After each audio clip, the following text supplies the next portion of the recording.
Nous sommes en 1991, sur Nickelodeon. Une bande de bébés débarque alors tout droit de l'imagination de Arlen Klasky et Gabor Ksupo. Alors il faut savoir que Klasky et Ksupo animent en parallèle les Simpsons et veulent créer leur propre dessin animé, avec des bébés bizarres et pas mignons et surtout un humour proche de la famille la plus dingue des États-Unis. Nickelodeon veut dans le même temps créer une émission Nicktoon. Bingo, les Razmoquettes sont nés. Et pas que les Razmoquettes, parce qu'il faut savoir que Claspy et Xupo ont aussi créé La Famille de la Jungle ou encore Drôle de monstre.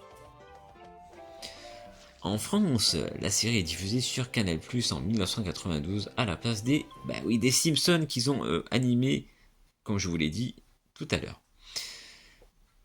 Puis dans l'émission Canet Peluche, avec d'autres programmes comme Beetlejuice, dessin animé archi-culte des années 90, dérivé d'un film tout aussi culte, mais ça c'est une autre histoire. Plus tard c'est sur FR3, donc France 3, qu'on retrouvera les Razmoquettes dans les Minicums, là où beaucoup de monde auront connu ce dessin animé. Et puis ensuite sur Canal J, et puis plus tard au cinéma, parce que oui, les Razmoquettes ont été au cinéma avec 3 films. Il y a les Razmoquettes le film, les Razmoquettes à Paris et les Razmoquettes rencontrent les de la jungle. Ainsi qu'une série de dérivés où on les découvrira un peu plus grands, les Razbitume, et qui elle sera diffusée sur TF1. Il existe aussi des jeux vidéo, donc les Razmoquettes, la recherche de Reptar, les Razmoquettes font leur cinéma, ou encore les Razmoquettes à Paris.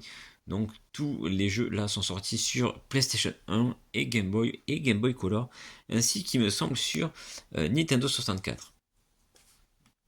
Voici un peu le synopsis des Razmoquettes, même si je pense que tout le monde le connaît. Les Razmoquettes, c'est l'histoire d'une bande de bébés. Casse-bonbon alias Tommy, la Binocle alias Charlie-Édouard, les Grumeaux alias Alphonse et Sophie, ainsi qu'Angelica dit Couette Couette.